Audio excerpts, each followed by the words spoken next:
Just read for us here, and there's lots of things, directions we might be able to go.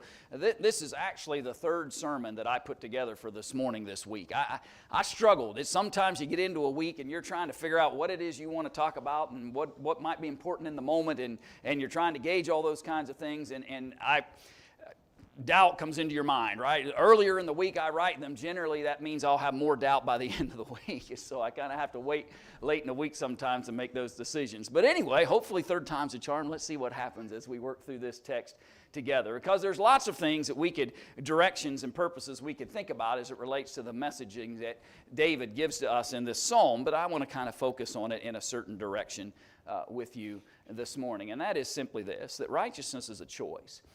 We talked last Sunday night, for those who were able to be with us last Sunday night, if you remember, we talked about the fact that righteousness in one level is imputed, right? That God looks at our faith and our direction of commitment to Him and our trust and confidence in Him, and He imputes unto us righteousness. And without that, we're absolutely lost. There is no way to be righteous within yourself. There's no way to accomplish everything that is good and right all the time, to the point where God would just say, well, there's a righteous man, and he is such because of his own merit. Righteousness is something that God has to impute upon us based on our faith and confidences in Him, because we can't be right with God on our own. We're dependent upon the grace that He extends to us. And yet that grace isn't something that should be abused. The grace that God extends to us and the great privilege that we have to know the remedy and answer to sin is something that we ought to challenge ourselves to live righteously because of. It guides us and leads us to make the right kinds of choices in our lives because of the grace and promise that God has extended unto us, and because of the greatness that is our Lord. And so let's talk about this concept of righteousness being a choice in light of what David writes here in this particular psalm. And let's just begin in verse 1 of the psalm, of Psalm 11, and notice some things that David says. He mentions there in verse 1, this is a psalm of David, and in the Lord I put my trust. How can you say to my soul, flee as a bird to your mountain? There were those in the presence of David who were suggesting that he should just run away from the obligations that God had given to him. Now keep in mind, David's dealing with some pretty serious threats. If you go back into 1 Samuel chapter 18 for a moment, and you can just mark Psalm 11, we'll bounce back and forth this morning in our study. But I want you to go back and just look at the history of David with me for a moment. And let's begin in 1 Samuel chapter 18 and in verse 6. In 1 Samuel chapter 18 and in verse 6, notice, now it had happened as they were coming home, when David was returning from the slaughter of the Philistine, that the women had come out of the cities of Israel singing and dancing to meet King Saul with tambourines, with joy, and with musical instruments. There's a great celebration, because a great battle had been fought and the Philistines had been put aside, and there's this wonderful celebration that's going on. People are coming out of their homes, and there's this great joyous occasion as Saul returns from battle. But notice in verse 7 the kind of change that happens. So the women sang as they danced and said, Saul has slain his thousands and David his 10,000s. You want to make a king mad? Just decide to celebrate his underling before you celebrate him.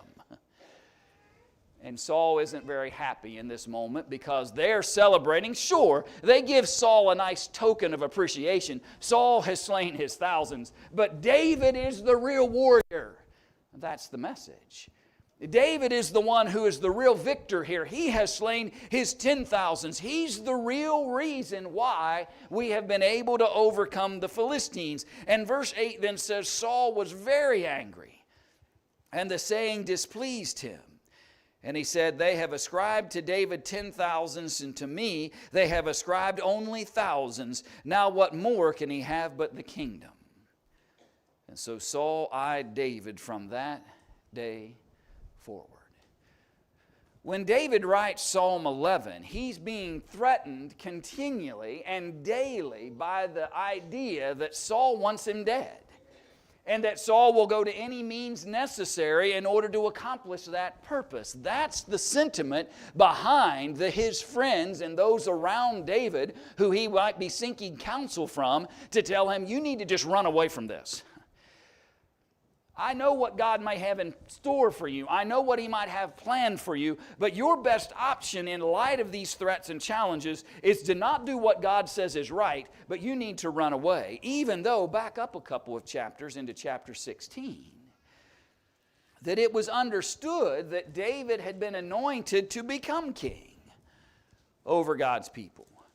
Before this scene unfolds in 1 Samuel chapter 18, Samuel has already come and had this moment where he chooses this son of Jesse, David, to become the next king in the order because of Saul's disobedience towards God. The Lord said, verse 1 of 1 Samuel 16, He says to Samuel, how long will you mourn for Saul, seeing I have rejected him from reigning over Israel? Fill your horn with oil and go. I am sending you to Jesse the Bethlehemite, for I have provided myself a king among his sons. And Samuel said, how can I go? If Saul hears it, he will kill me. Pause. Seems to be Saul's mode, right? I'm not trying to make light of the threat. I'm trying to get us to recognize that anytime anybody got in Saul's way, people feared him, that he'd just put them to death. Even the great prophet here decides that maybe it's not the smartest thing for me to go into Saul's presence and let him know, by the way, I know God has already supplanted you, and He's kind of given you that insight already, but this young shepherd boy is going to take your place. And Samuel says, there's no way I'm going to go in there and say that, because he'll just put me to death if Saul finds out. But the Lord said, take a heifer with you. Say, I'm here to sacrifice to the Lord, and then invite Jesse to come to the sacrifice. And then I will show you what you shall do. You shall anoint for me the one I name to you. And David has already been anointed to replace Saul. David's purpose in life, the fact that God has determined that he will be the one to lead his people after he replaces Saul, is already set. And David just has to trust that God's plan and purposes are the right path for him. Sometimes, friends, the fact of the matter is, the right path doesn't always mean the easiest path. The right path doesn't always mean that it will be smooth and simple. It doesn't always mean that it will come without challenge and sometimes difficulty and hard work that might go along with it. But choosing right rather than running away from it is the better choice. Do what's right despite those threats and challenges that might come. And do what's right because that's what God is desiring from us. Righteousness is a choice. And sometimes set before me are all the challenges that will come if I choose right. Set before me might be all the difficulties that might arise because I've decided to be right in the eyes of God. And yet it's still the right choice.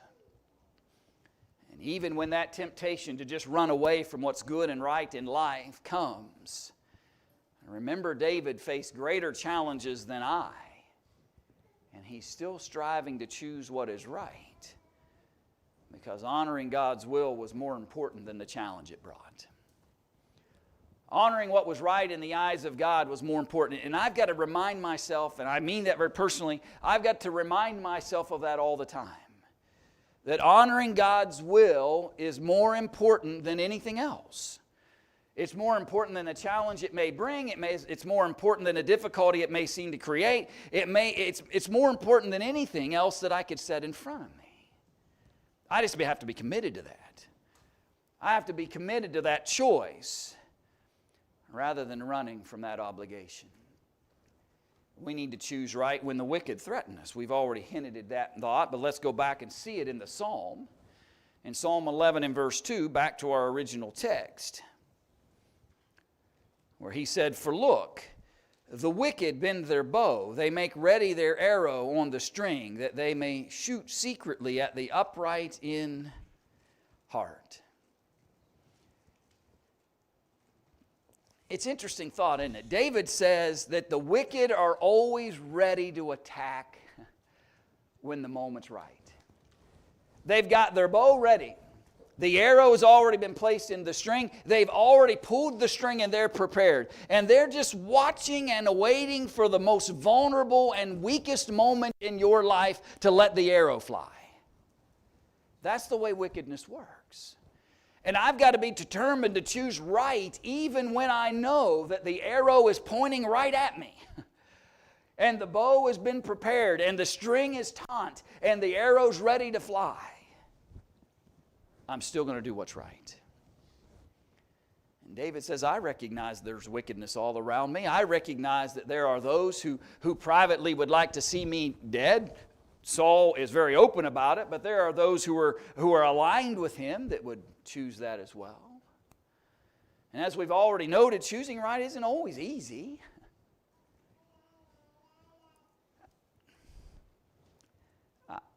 Faithful servants of the Lord are some of the strongest people in the world.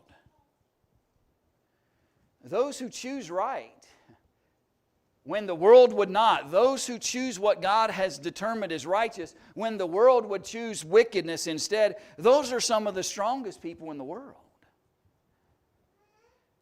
Because they don't always take the easy path. They don't run when right is in front of them and they need to make that decision.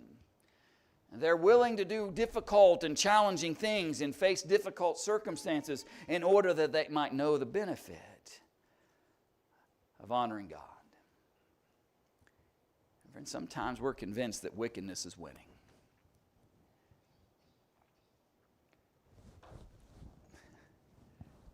We've all been there.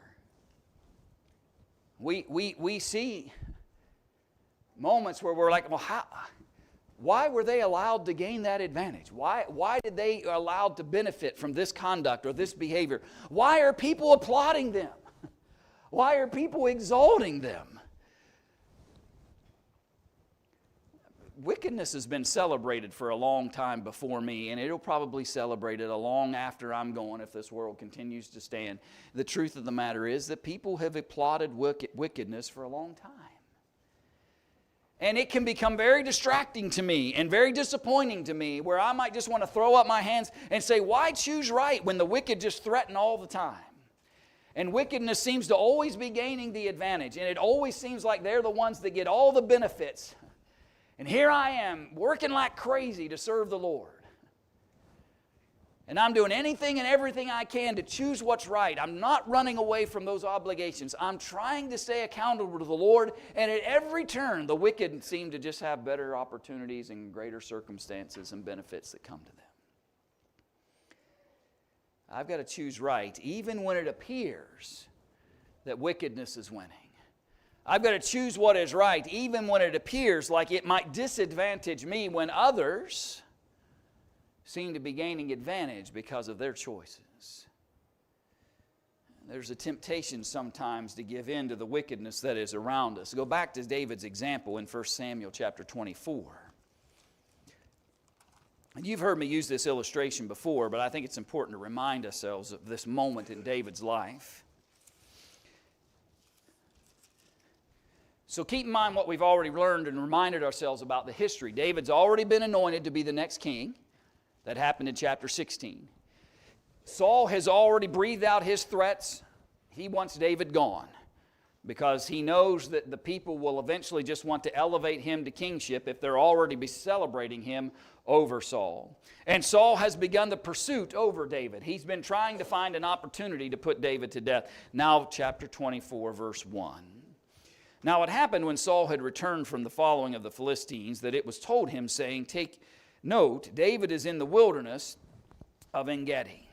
So it's interesting, right? Because Saul, just to give you a brief reminder of the history, Saul hasn't just dropped everything and just pursued David as his sole pursuit. He's still fighting wars and battles and conflicts as king over the people. And so he kind of has a pause in that. And somebody says, hey, while you got a breath, we heard David and his guys are out there in the wilderness of En-Gedi.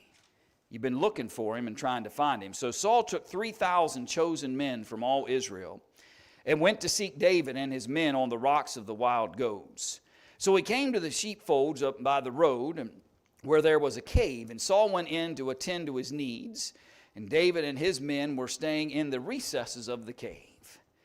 And then the men of David said to him, "This is the day of which the Lord said to you, Behold, I will deliver your enemy into your hand, that you may do to him as it seems good to you." And David arose and secretly cut off a corner of Saul's robe. David has his chance here to just end all this. All the pursuit of Saul, all the challenges Saul has been bringing to him, every opportunity now just to be done with him.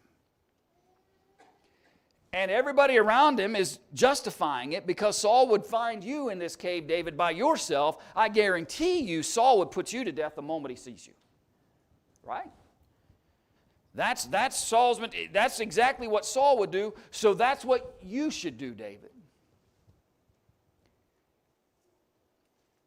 He said to his men then in verse 4, "The Lord forbid that I should do this thing to my master, the Lord's anointed, to stretch out my hand against him, seeing he is the anointed of the Lord." And so David restrained his servants with these words and did not allow them to rise against Saul. And Saul got up from the cave and went on his way. It's interesting because in some ways they're right. The Lord had made promises to David, and the Lord has determined that he will be the next king, and it makes sense, right? Maybe this is the moment God's been preparing for you, David. Maybe the Lord led him into this cave so that you could just put him to death and be done with this. But it didn't seem right unto David. This can't be the way. This is not what God is intending. For me to privately just take Saul out of the picture in this circumstance. God's got bigger and better plans than this. I need to trust in those. Sometimes there's temptation in our lives to give in to the wickedness that's around us. We say we got to fight fire with fire. That's not what the Bible says, by the way. The Bible says, "Do good unto those who hate you and despitefully use you." The Bible says, "Turn the other cheek when we're smite on the other side." The Bible says, "Seek not our own vengeance, but leave that to the Lord." And in some ways, I think that's what David is implying here. I'm going to leave those decisions up to the Lord. It is not to me to take my sword and put an end to Saul in this cave. But here's what I want you to side note appreciate about that text. Because David chose the right path, he was able to get those around him, his men, to choose the right path as well. Don't always convince yourself that wickedness will always have the upper hand. Don't always convince yourself that wickedness is the only real influence that anybody ever listens to. It's not true. And David is a perfect example for us here that one man, yes, he was the leader, I get it. Yes, they're responsible to him and accountable to him, I get all that. But friend, don't think for a minute that there weren't a couple guys in that group that in their minds thought, you know what, when David turns his back, I'm killing him. I'm putting Saul down.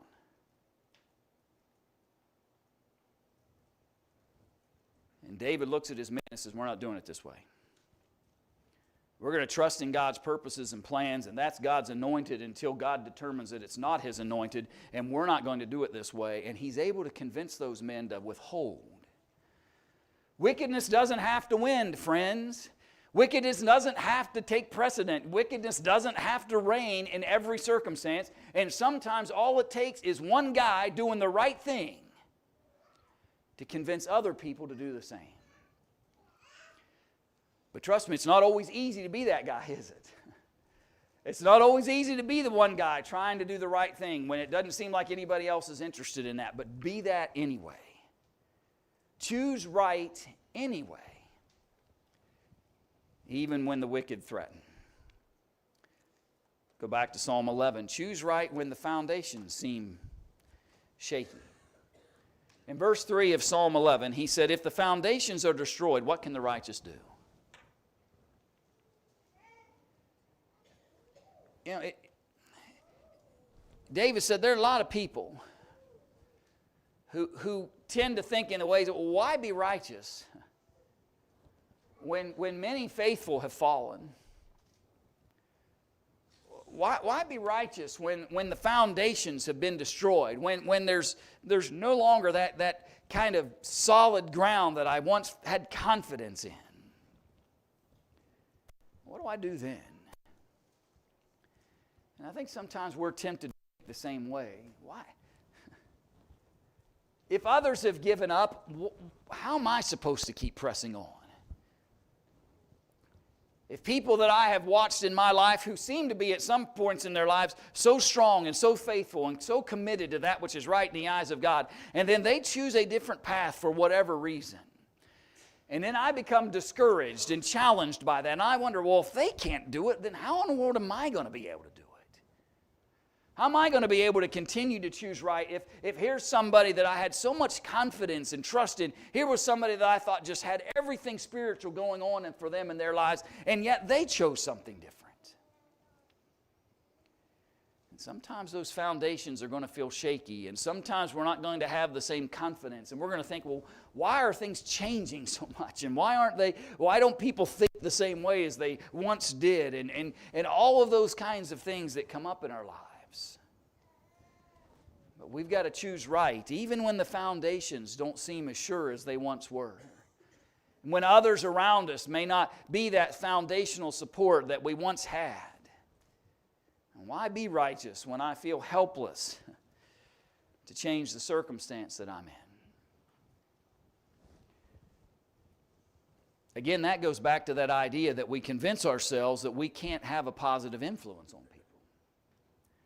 We convince ourselves that doing right won't change anybody. It won't help anybody think differently about a circumstance. It won't have any impact. And so we just kind of convince ourselves, well, righteousness isn't going to help, so why not just choose wickedness like everybody else? Sometimes we're going to feel helpless.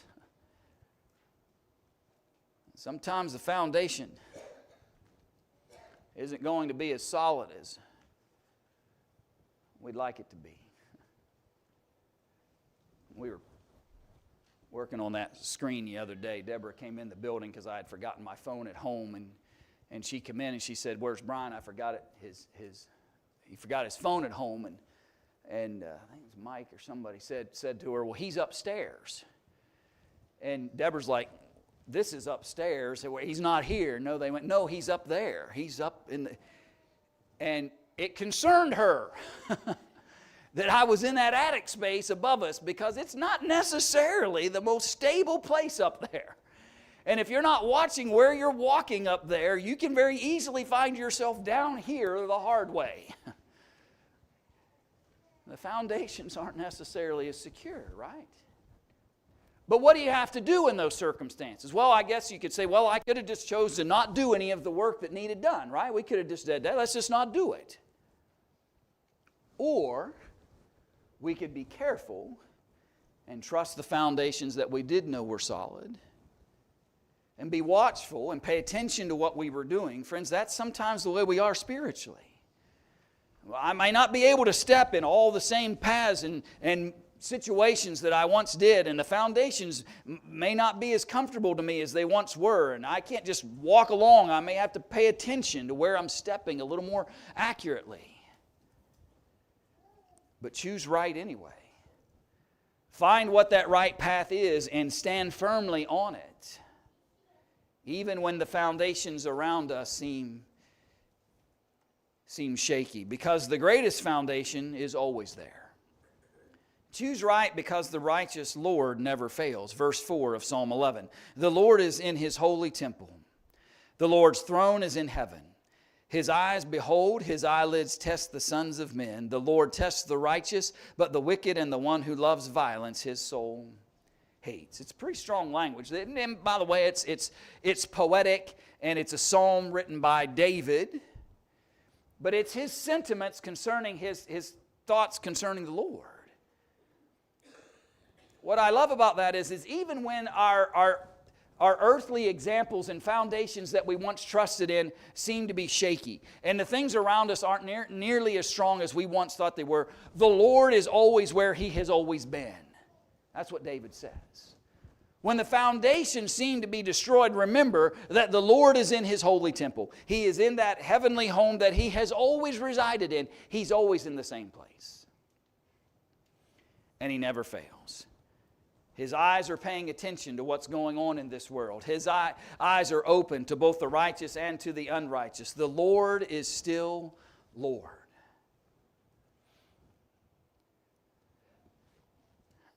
That might be something we need to wake up and remind ourselves of every day. When everything else is trying to influence us away from what is good and right, when everything else seems to just be crumbling, when the foundations seem to be being destroyed one after another, remember that inevitably the Lord is still the Lord, always. Always. And He's always in that holy place. We're going to be tested and tried sometimes. Temptations and challenges of our faith are going to arise. 1 Peter chapter 1. In 1 Peter chapter 1 and verse 5. Peter writes that, speaking about who are kept by the power of God through faith for salvation, ready to be revealed in the last time. In this you greatly rejoice, though now for a little while, if need be, you have been grieved by various trials, that the genuineness of your faith, being much more precious than gold that perishes, though it is tested by fire, may be found to praise, honor, and glory at the revelation of Jesus Christ, whom having not seen you love, though now you do not see Him, yet believing you rejoice with joy inexpressible and full of glory, receiving the end of your faith, the salvation of your souls. The testing of our faith, Lord willing, will lead us to greater and stronger faith. The more successful we become in overcoming the challenges of this world, the more righteousness that we choose, when we decide that that right path that God has set before me is what I need to decide and choose, the stronger I get. You know, all of us, I suppose, have had things in our lives that it took us some time to get used to doing. But in time, with practice and testing and facing challenges, we became stronger and more adept at handling those things. I took driver's ed in high school, and for the first few weeks of driver's ed class, I had a cast on my right foot. And I asked the teacher, I said, "Do you really want me to drive this car with this cast and walking boot on my right foot?" And he said, "Well, if you can learn with a cast on, you'll probably be pretty good without a cast on." Test yourself. Let's see what you can do. Let's see whether or not. Now we had the addition and aid of the fact that he had a brake on his side of the car. But my point is, friends, sometimes right?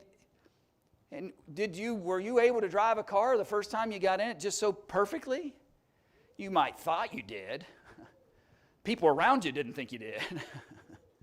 Right? What's my point? The point is time, testing, patience, perseverance through mistakes, challenges that we make in life. All of those things, the trying of our faith, the testing of our faith, leads us to greater faith and more commitment.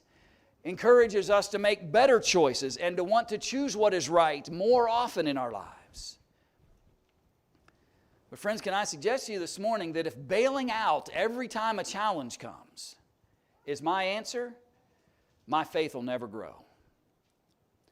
If running away from everything, like a bird, David says, if I flee away like a bird, you think about that. You got a big group of birds outside somewhere, doesn't take you to get very close, right? And what happens? There they go. You get that concept that David's talking about. You've witnessed it.